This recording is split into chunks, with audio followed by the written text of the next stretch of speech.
Hey guys, it's Diver Guy here with another scuba diving video. So last week we went up to God's Pocket Dive Resort, which is near Port Hardy, BC.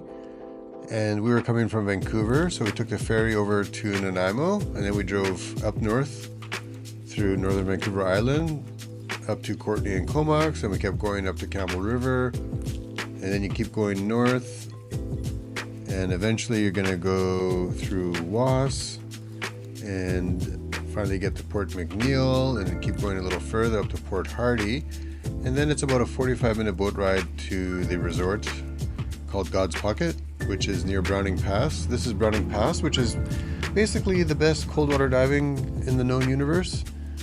And here's the little cove where God's Pocket is sitting. A very beautiful, picturesque location.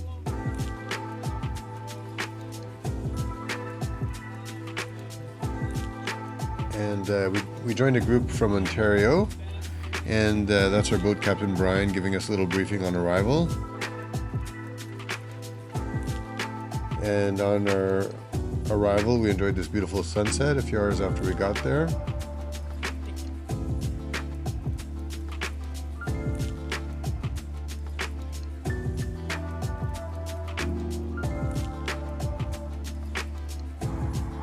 Okay, so this is Seven Tree Islet, which is a small little island in Browning Pass. It's one of the signature dive sites in Browning Pass. Here's a group of divers going down for a dive. No one else is ready right now. We got 2 left.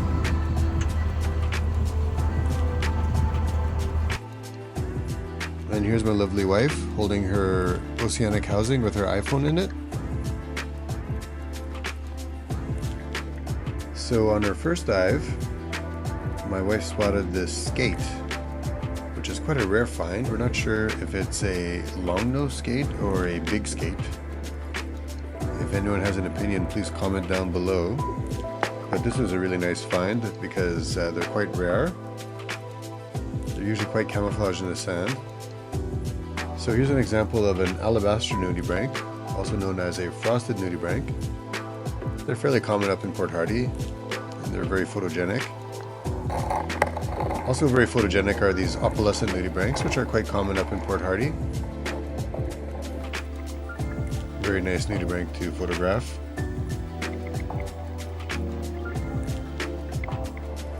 And this is an example of a multicolored dendronotid, and they like to eat hydroids.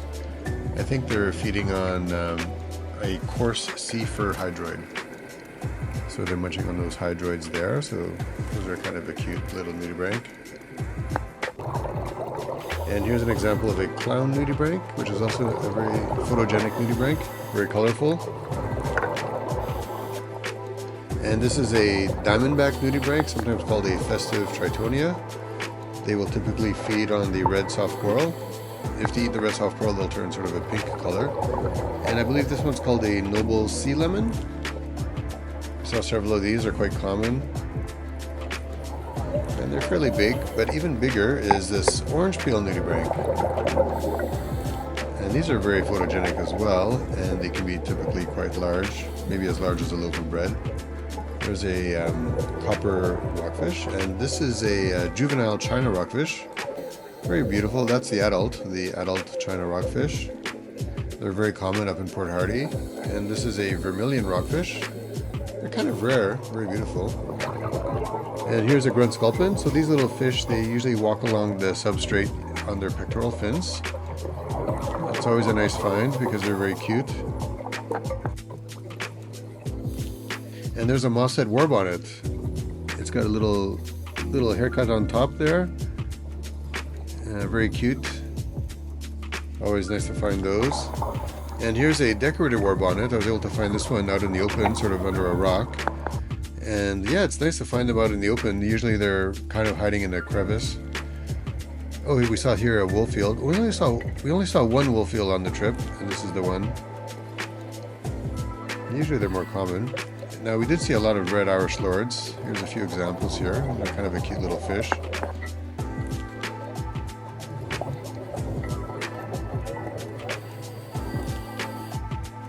And I did see a few candy stripe shrimp. which are usually hiding under the anemones. And here's Browning Wall, very beautiful wall. The wall is just covered in all kinds of life, just plastered with sponges and ascidians and tunicates. It's just very densely packed with life. So probably the most memorable thing that happened on this trip was we were doing a dive at Seven Tree, and about 40 minutes into our dive we spotted this octopus that first it grabbed my wife and then it grabbed me, as you can see here. This is footage from my camera. It's basically trying to grab me.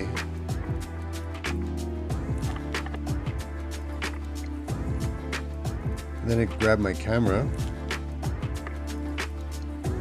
It's wrapping its tentacles around me, and I can feel the suction of the tentacles. Here's footage from my wife's camera here. Very aggressive octopus. Look at it. It's crazy. We did not do anything at all to provoke it. It just suddenly grabbed me and grabbed my camera. I was worried that it might pull off my mask. As you can see here, it's wrapping its tentacles around me. So I decided to let it have my camera for a bit so that it would let me go. And then it just grabbed my camera. So yeah, you can see it's sort of grabbing my glove there a little bit, grabbing my mask. Oh my God. Anyway, so then it grabbed my camera and then it didn't want to let go. And I'm thinking, I'm not leaving here without my camera. It's very expensive. So I had to get into a tug of war with this thing for about 5 minutes. It was very strong. I couldn't believe it. I had to like sort of pull the camera away from him. Finally, it got free. So we left it. We were kind of in a rush because we were both getting low on air. But luckily we had just enough air to complete a safety stop and finish the dive. So here's an example of the beautiful kelp that is typically seen at the end of our dive and our safety stop. And one of the nice things about diving with God's Pocket Dive Resort is this elevator at the back of their boat, which is great for getting out of the water. Because with cold water diving, you know, typically your gear is weighing like 100, maybe 150 pounds of gear. So it's really hard to get out of the water with a regular ladder. So this elevator makes it a lot easier.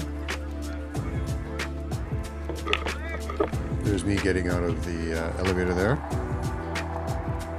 So yeah, we had a great trip. If you ever get the chance, I would highly recommend diving here.